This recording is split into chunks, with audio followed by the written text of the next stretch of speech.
Greetings, everyone. How are you doing? I trust that all is well with you.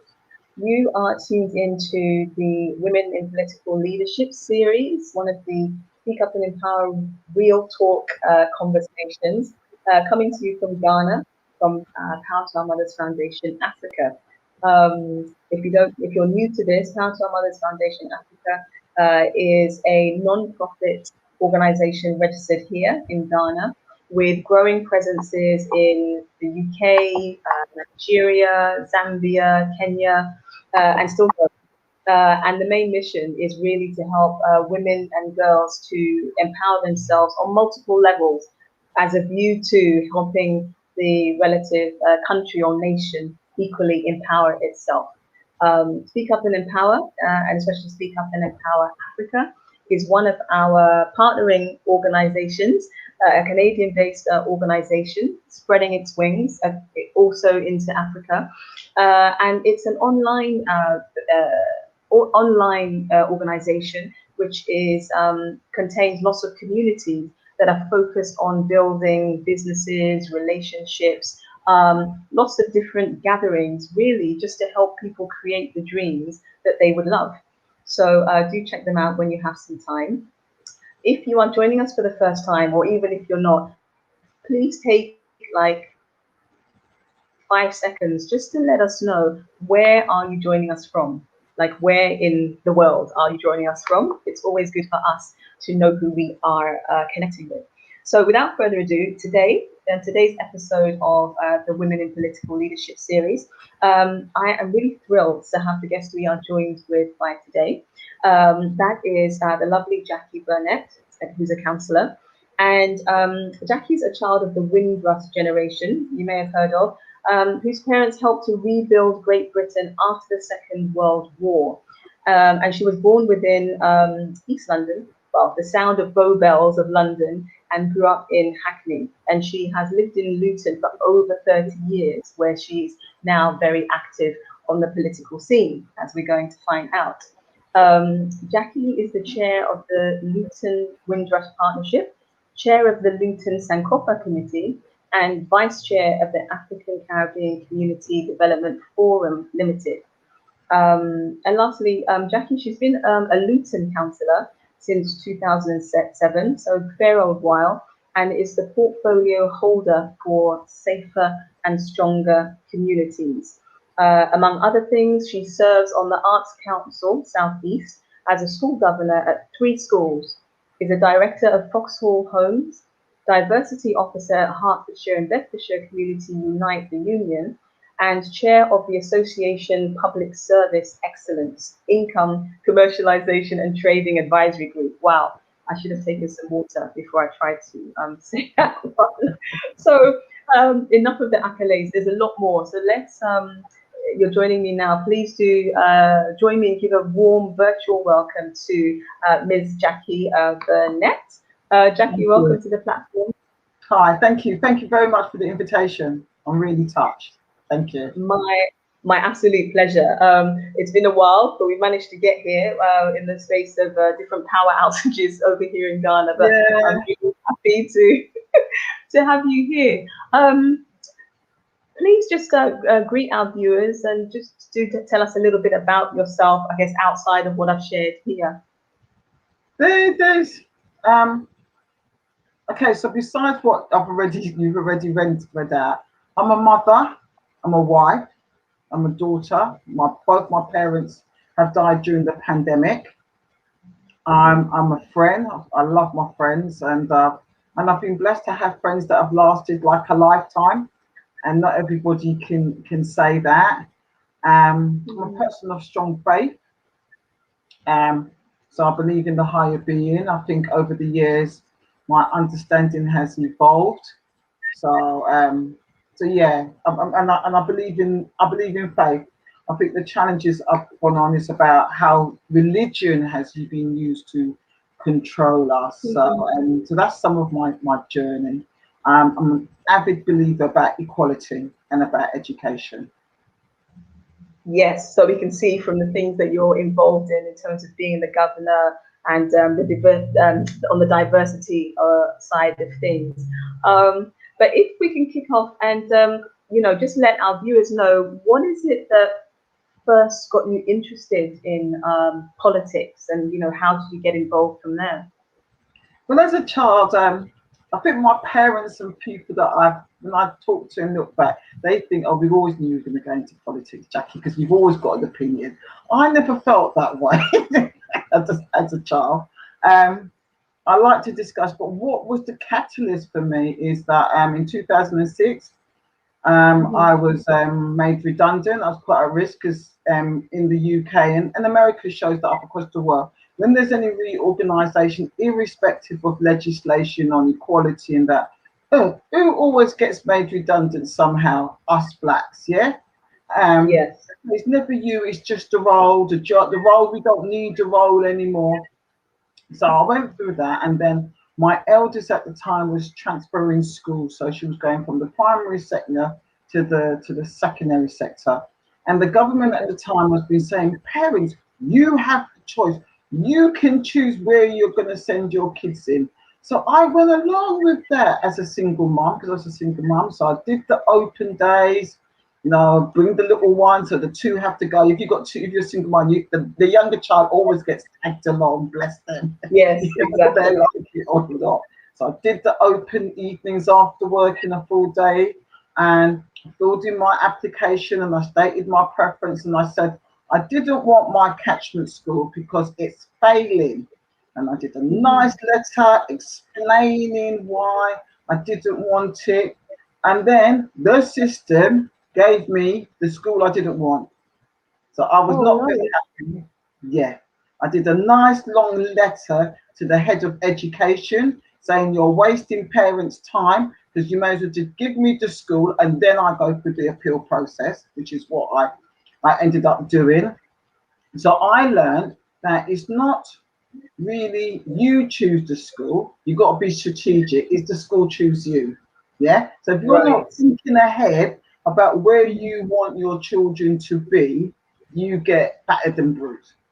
So I did 2 appeals. So I applied to a school in Luton because I live in Luton, but the local school wasn't the best school in the area. So I had to apply for the school in another part of the town, and I went to that appeal area with my sister, and I brought my sister to challenge the stereotype that all ills in this world is down to single parents. So my sister came with the appeal, and I lost it. And the cheek of it, the chair said to me, I'll never forget, oh, you're really, really formidable. Will you make this school your first choice and change your voice choice? And I'm like, well, why would I do that if you've not made me an offer yet? So I and I had applied to this school for a school outside my town in Harpenden, which is much more white, middle class, unlike Luton, which is more diverse. And I went there, a very good friend of mine who's passed away came with me, and I won the appeal. And it's like, wow. And in that time, in preparing the appeal, I've got 2 A4 lever arch files to remind the children of the fight their mother went through to get them a good education. Yeah, I just thought, you know what, I need to get engaged. And the community said, Jacqui, you do more better than them up there. Why don't you go and stand for MP? Because that was all the time when the second harm scandals, the MPs, you know, declaring for second harm. So the community said, Jacqui, why don't you stand to be an MP? I went, you know what? I'll open my mouth to the community more than what I'm seeing others do. So it was education that brought me in. So I contacted the Electoral Commission at the time to get some information. I said, I want to be an MP. And they said, oh, that's not you're meant to do council first and come through that way. Even though now I know that is not correct, because we don't teach each other how the system works. So I went, okay, I'll do a councillor. And they said, which party do you feel comfortable with? You can be an independent, but in being an independent, you won't have the party machinery behind you, support you. So Yeah. I said, okay, Labour sits more comfortable with me. So I phoned the Labour Party and they told me, oh, we've waived the requirement for you to be a member for a year with the local elections coming up in your area. We're doing some positive action. So you can join now and you can go through the process. So I went, yes, God knows what he's doing. Must be for a reason. And that's how it started. So for me, the Okay. system, yeah, telling us one thing and the reality is nothing, something else. And my children being entitled to the best education my tax pays for is what brought me into it. Wow. That's I'm sure a lot of people can relate to that story. And we're talking about the because it's an international platform, but we're talking about the education system in the UK. I'm sure a lot of people can relate with that, but you said it so directly that although on paper we have choices, when it comes to the choice of the school, you don't choose the school chooses you. Yes, that's I think definitely a lot about our experience where you wonder how it is that the same kind of people always end up at the same kind of establishments kind of thing. So Now, what we don't do often enough is we don't get involved in the system. I've heard this, oh, you're wasting your time volunteering. Yeah, they don't get part of the system because you become part of the system, you understand how the system works. So that's what we need to do more.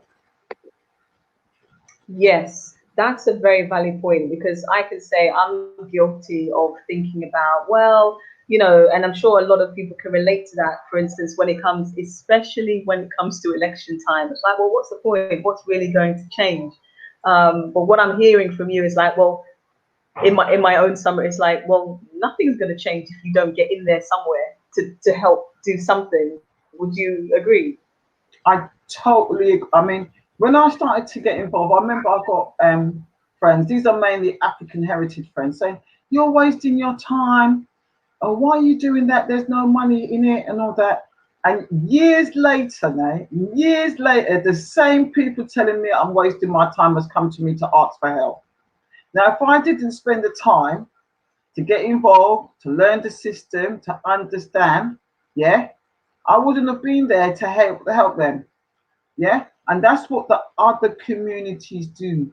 The whites, the Jews, the Asian, they know the system inside out, and they always got somebody to go to when they need help. When we need any help, we're scratching our head. Geez, who do I know to help me? So it's important whether we're in Britain, America, Africa, the Caribbean, we need to understand the system because politics affects every single part of our life and it's linked with religion and money. So, Wow.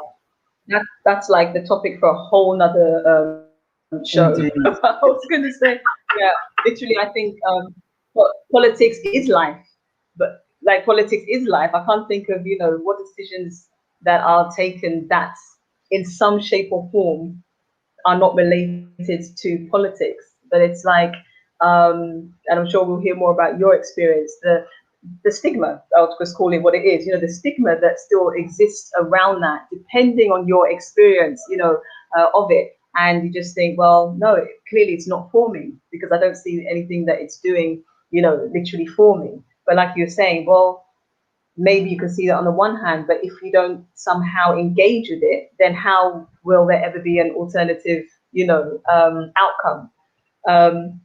What I like about the story you shared in terms of how you got introduced is, to me, that's almost like a highlight. So what I wanted to ask you is, as you've got involved, it's kind of two questions and part related to what we're talking about today is what have the highlights, if you like, been for you in your political career thus far, and to what extent has you staying connected to your community and your roots like helped or been part of that journey?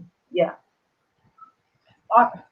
there's been many highlights along the way, and some has been highlights that has benefited the whole of the town, and some has been benefits that has benefit the African diaspora in Luton.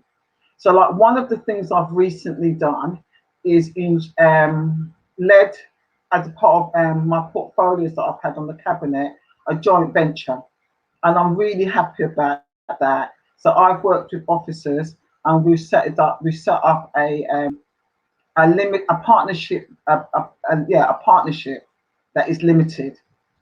So we've set that. So we've set up a joint venture with Luton Borough Council and Kent Commercial Services, and that's called Connect to Luton, and that's about recruiting staff in the community for temporal work.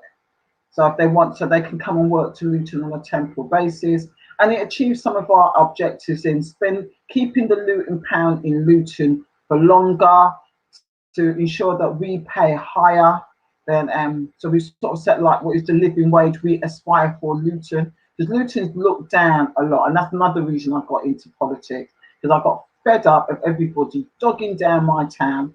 But if you look on the A1, now the A5, A6, yeah, A5, A6, and M1, everybody's coming into Luton to work, yeah, and it's not really blacks and Asians coming into work. It's the white middle class coming into Luton, getting the top jobs, and then exiting in later. And it's like, hang on, if my town is so bad, why are you coming here to rinse out the money to go and pay you bill? Leave the jobs for us in Luton, because we are qualified.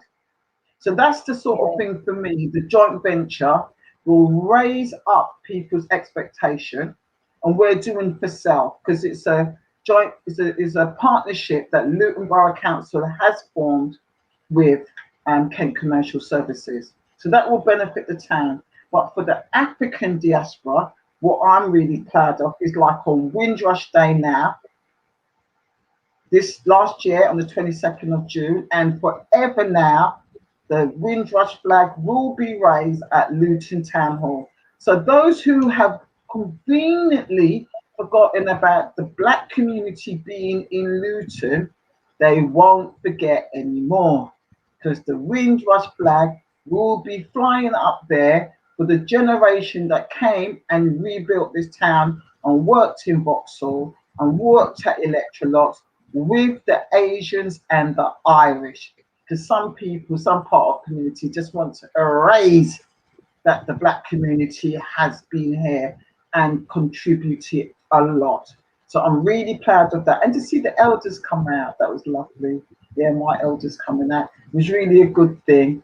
And also, we are the only town, the only place in Britain that has commemorated for 5 years the victims of the transatlantic slave trade, which we wow. UN date, yeah, the UN date of the 25th of March, because I got really tired that everybody else remembers their falling, but nobody's remembering the slave trade. So, and that's something else that was on my heart, but the community has come together, and and it's been absolutely beautiful.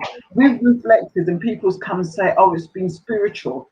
And what we've done is use the opportunity to re-educate the black diaspora that our history is more than just slavery. So going way back, but also correcting what has been told to us, or not told that has been conveniently. So things that have been conveniently erased or not mentioned, like how Africa got divided up because of the Berlin Conference. We just used the opportunity to tell people, but also to give them information to go away and research, because our people have been so brainwashed, by the Europeans and by Islam, that anything that comes from our mouth, they're not going to trust it. We give them a point of reference in our brochure for them to go and read for themselves. So we've been doing some real pioneering work before Black Lives Matter came on the scene, the sad death of George Floyd and the momentum. We've been doing work here in Luton, and we did close the gap on attainment of African children, African heritage children, because you know we don't learn anything, yeah, and all that, and we've challenged that, and that was a community-led initiative that the council got credit for, yeah, but we the community led on that. So that's some of the stuff that I'm really proud of. Wow, they are far from trivial, especially the commemorations. I think for us as a community is it is so important because I think I would say our collective experience is that you know, what matters to us doesn't matter to other people. So I think Correct. that is so it is so I'll say like landmark. It's a big deal. It's a big deal. I think I remember in London, where I was based at the time, that they did have I don't know if I'd call it a festival, but it was something, whether that was done in collaboration with yourself, but it was something, again, commemorating, honoring our ancestors, those that had passed on from the Atlantic slave trades. And I think the most important thing is that even if nobody else gets it or is interested, it's there for us because it's our experience. However far back people say, oh, well, that was however many years behind. You see what I mean? Yeah, I agree. The one that you were talking about, I think, is the date in August. Is the date I think so, yes. That most people do. But our event that we've done in Luton, we used the March date in order to bring the youth in and the schools. Before the pandemic in 2019, we actually got students from one of the secondary schools, Lee Manor, to come and take part. And they, at the end, asked some questions to Paul Crook. Paul Crook is an genealogist. He's done a program. He's been involved in Who Do You Think You Are? Oh, right, yes. Yeah, so if you can find him on Facebook and that, and he does events on Eventbrite, especially for us who are descendants of those that were enslaved. There's been a growing momentum to find our ancestral roots, to know the genealogy, our lineage, to find our tribe, as one might say, if we possibly can, yeah, so that we can choose where on the vine to rejoin. And that was a beautiful experience as well. Yeah, it was nice. Yeah, it was beautiful. Fantastic. Because it's important, isn't it? Because some people can see, you know, I guess they can look at us. There's the one thing about, well, fair enough, are we involved? And then it's like, okay, once we're involved, is it visible that we really make a difference? And I think what you're talking about is, you know, fair enough, you've had an extensive career of the things that you have actually changed. You know, I think it's so important for us to be able to see that. So what of the other side of the coin? That's been the highlights. What have been some of kind of maybe the main challenges or one or two challenges you have faced in throughout your political career? Politics itself. It's the politics. In it's what the sense? people. It's the backstabbing, yeah. It's the people that want to use you, yeah. Is that the people have so much ego? I mean, there is ego, but then there's ego. I mean, people have some massive ego, and this bit about serving, no. A lot of them is about their ego, and they want people to serve them. And then where do we stand in Britain in the spectrum? Yeah. Because people will say it's about equality and that. And then when you sit down and watch their deed, the deed and what comes out of their mouth are two different things. So that's been quite an insightful experience. And if I wasn't connected to the community, I wouldn't be a councillor now, because people had their schemes and their plot to get me deselected. Yeah. So so that's been a high opener along the way, because what if anybody's never watched the Tudors, it's a bit rompous, but you should watch it, because that tells you about politics. Yeah, the scheming, the plotting, yeah, the horse trading that go. If you give me an apple, I'll give you a cow. Yeah, all that is politics, and it Oh don't matter dear. the color of the party. Yeah, let me just tell you that. Not matter the party. Yeah, whether it don't matter the party. Yeah, if you don't sell your soul, yeah. Somebody said to me, if you can't, and this is somebody in politics, if you can't be bought, they see you as dangerous. Nothing. Okay. So nobody wants anybody of integrity. Yeah. I'm telling you straight. Yeah. If I drop dead tomorrow, yeah. So you've got to know why you're getting in politics and how you're going to hold on to your integrity. Yeah, because the times we live in, and I think the times we live in shows across the world that a lot of people have no values and they don't believe in this life or the next they're going to be held accountable. But I was not raised like that. So that has been the challenge. How do I hold on to my values? You know, there's a quote that is accredited to Malcolm X, but it's somebody else. If a person stands for nothing, they will fall for anything. Yeah, and I know very clearly what I stand for, and I'm going to represent everybody, but I will represent the race I was born into. Because when I come back home and the politics is finished, it's still my friends and my family who is my race that I have to come home and break bread and have a laugh with. And what they try and do to us in Britain, so I'm only talking about Britain, I don't know about America, yeah, is that they want to, for the blacks, to cut your community off because they always love to come out, oh, you're here to serve everybody. Everybody. So if with the black community was being served for the last 78 years, 70, why did Windrush happen? Because if the Indeed. black community was being served by all the political parties, Windrush would never have happened. Those that have travelled to the Caribbean and Ghana and Nigeria and Kenya would not have got stuck there, yeah, and they wouldn't have died there in poverty looking for charity if the politicians in this country did look after everybody. So that has been my challenge. Okay, that's huge, but I think it wraps up everything within there, and it kind of confirms to me, hearing a lot about the stigma of politics, like, you know, it's a dirty game, it's dangerous, but the key word you mentioned there was like the integrity, and it's very funny because you know my perception of it is how it can be seen that, you know, characters or personalities in there actually speak of, or if you like, would like to uphold certain morals or values. But what I'm hearing from you is that, like, that's complete chalk and cheese to what is actually happening, saying the one thing and then living something else. So you understand, it's total nepotism. It's not about competence.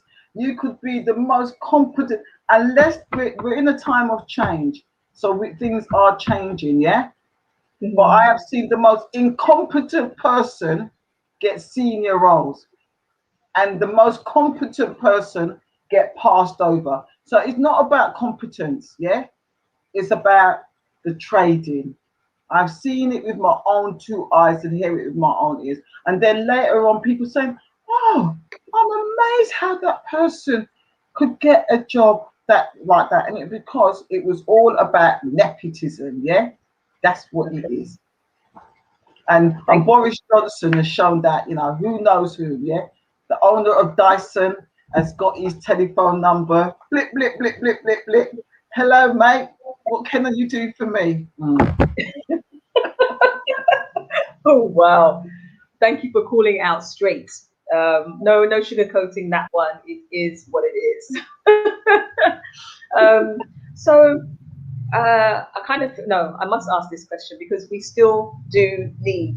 Do you agree with me that we do need more women to enter politics? And if so, why? Why? Because we make up 50% of the population. If there wasn't women, there would be no man. Yeah, and we pay our taxes like every one of them. There's not, they say, oh, you women, we're not going to take your taxes.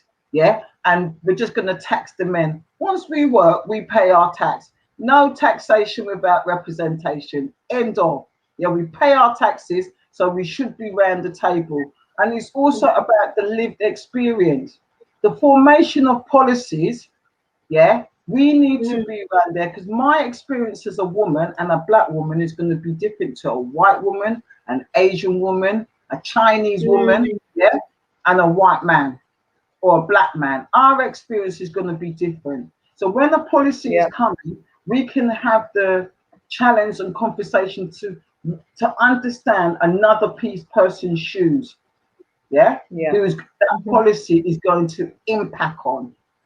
And if we're not there, we're not going to be able to explain and be the voice for the woman that's being abused out there, mentally and physically. The woman that's trying to put food on her table because there's no jobs, or she's struggling to find a job that works with her family. Yes. Yeah. So we're not. So that's why it's really important, with all the stuff, that the challenge that there is. It's important we're being there. We pay our tax like everybody else. Absolutely. And so I guess, do you have any advice or tips for maybe how women can become more involved, or things to look out for? I would say that in the current system, get involved in the political parties. If you're in Britain and where you've got a union, get involved in the union. In Britain, there would be no Labour Party without the union. Yeah, and the unions do a lot of have traditionally done a lot of political education, and within that they do economic education. Remember, politics and economics are like that. And then there's the church. The union won't deal with the church, yeah. But remember, we would not have been enslaved without religion. End of. Yeah. So, but that understanding and that historical information, everybody needs to know. So one has to be on a continual learning, the hunger to learn more. You're never quite full on knowledge, but we must be there. It's time enough, because we are somebody's. Is there not a Ghanaian proverb? Somebody just reminded me. It just come back to me about if you educate the woman compared to if you educate the man. Yeah, it's when educate a man and you educate an individual. Educate a woman and you educate a nation. Right, that's it. And if you look at the pandemic, those countries that have responded better and looked after their citizens better has been female-led. It's the men them, yeah, the ones that are men-led predominantly ain't done so good. So people go away, look at all those countries that have done really well, yeah, and think, oh, like, I mean, even last week I was saying to my husband, if I miss something about Brazil, Brazil is not a developing country, it's developed. So how comes they're suffering so bad in the pandemic? Because as far as I'm concerned, they're not, that expectation when they said, oh, Caribbeans was going to be really badly hit, Africa was going to be really badly hit. And I think, well, how come Brazil is really badly hit? Yeah. And because we hold the egg, we hold the bring forth life, we are more nurturing and protected. I'm not saying that men aren't good. Yeah. Oh, I hear you. That umbilical cord to carry life. Yeah. You want to shield, you want to protect instinctively. I think it's much more there with I do remember Maggie Thatcher said that don't always work, yeah. But yeah. Well, I remember my mum complaining when Maggie Thatcher was in. She said don't always work, or that doesn't always work. No, because Margaret Thatcher who was Prime Minister of the UK from 1979. Yeah. She never helped women in her policies. She never helped with child benefit. I remember my mum complaining that child benefit was frozen for how many years. She couldn't even buy herself a bottle of Guinness to try and strengthen her. So the idea that all women are nurturers and want to protect is not always there. That's what I'm trying to say. Because some women, they'll think about themselves and forget the rest of the women over there. Because I've reached, I don't give a toss about you women and how you deal with your life. And I've experienced that in the workplace as an accountant. I've been an accountant for 20 years. And I had some, I have to say, it was some of the women that made my life dread. The men were more understanding. I think, that's a really important point. I might have to have you back again just to have that conversation, because what I'd say really briefly is that I think that is almost like the biggest illusion on one hand, that we look at women and men, because we forget, I don't know how we can forget, but let's just say we forget or don't remember as often that we live in a patriarchal system, and it's both the men and the women who are helping to perpetuate that patriarchy, right? So it's like I've had that situation as well, that where the challenge may come more from the women, but usually when you have women all together and there is no man, you will see that the competition doesn't play out like that. Not. I don't know how it's been in your career, but for my career, where it tends to be, if there is a man or there are men amongst it, that does tend to trigger some kind of competition or ways of the way that women behave for position, you know. But I would love at some point maybe to have a conversation just about, okay, yes, because it's not the first time. People will say, like you said, well, it's not just the one that we get over here. Well, I'm not going to vote for her just because she's a woman. And you're like, well, but that's not really what anybody said. You know, the same argument where you have affirmative action or positive discrimination or quotas. You know, it's like you're going to put somebody in a position just because of their characteristic, and it's like, well, no, you're still going to require, for the most part, the basics. Like, they have the basic qualifications. It's just that to address some kind of inequality, right? That you're gonna, that's it, the word that you use. You're gonna try and minimize, if not eradicate, that nepotism you're talking about. Yeah, it's about the inequity. I think because for me, having done equality and diversity, you know, you've done the training, you know, people's been trained to death, and nothing changes. And that's with the Black Lives Matter movement. That's the youth coming on. They've seen their elders, they've seen their grandparents now. Yeah, so those that were like that, you know, youth, they came and traveled post-war. So they saw all that dream and what society and the West promised them. And they saw that they've been burnt out, or things didn't happen. And they've got the education and they want a better life now. Yeah. And that's one of the challenges I've had with with the black pastors, the black led churches. I said, it's all well and good you praying for us to go to heaven, but we've got to live here now. And nobody can tell me it's ordained for us to suffer on earth. Yeah. So you're meant to be looking after your congregation here, because you draw your congregation from the community. They don't change when they walk through the door. It's the same people from the community that ends up being your congregation. You know, but that's a debate for another time too. Yeah, I have to make a list of all these other things that we really need to speak about. But Sister Jacqui, is there, I guess, maybe a final word, anything else that you'd like to share with our viewers before we sign off for this session? My final word would be purposeful in life. I've been thinking about it. Be purposeful, and don't let people limit your dreams. Don't listen to the word can't. Yeah, there's a amount of people that told me I can't do this and I can't do that, and that, well, my nature, it just flips over. If you want to go for something, write it down. I would say pray. Don't do something without prayer first. Ask the Most High to lead you. Yeah, because sometimes we go and do things and then we want God to correct it after it's already gone bad. Yeah, and follow your dream. Yeah, follow your dream and don't let anybody limit you, because you will have the naysayers in your ears, even some of your best friends and families you can't share everything with. Follow your heart, because we're only here once. We're not coming back here in body form again. I hope that helps. Yes. Oops. Sorry. Yes, it did. I couldn't get the mute back on.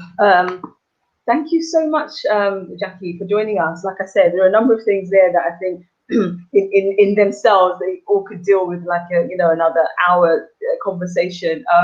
But the bottom line being that, yes, women, we need more of us to be where Sister Jacqui is. And in all levels of politics, yes, because, politics is life.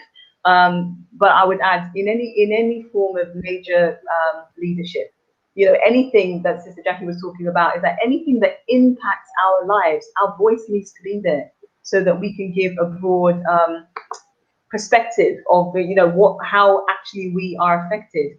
I don't expect the men to understand necessarily what we go through, but they definitely won't understand if they don't know. So, we have to be there, right? Yeah. So thank you. Sorry, say again. I said, I totally agree. They're not going to they can't wear our shoes. Yeah, they're not going to be able to wear our shoes in the same fit. But both are needed. Like a family, you need the male, you need the female. So both are needed in politics in every part of life. Thank you, Sister Jacqui. That's the thing I was going to say, and I forgot. Yeah, both are needed because we have the men and women, but we mustn't forget that we also have masculine and feminine energy. And they are not equal in all of us. I'm a woman, but I may have, I don't know, more masculine energy than some other women, or vice versa, and the same with men. So we do need the both so we can kind of have a balance or a harmony, even if it's not 50-50. So thank you so much, Sister Jacqui, for those pearls of wisdom. Thank you to you viewers for watching, whether you're on live or on replay. Please share the broadcast with at least one person. You never know where it could end. And we shall see you same time next week, 6 p.m. GMT. Until then, enjoy the rest of your week. Have a good evening. Bye-bye. Thanks, Sister Jacqui.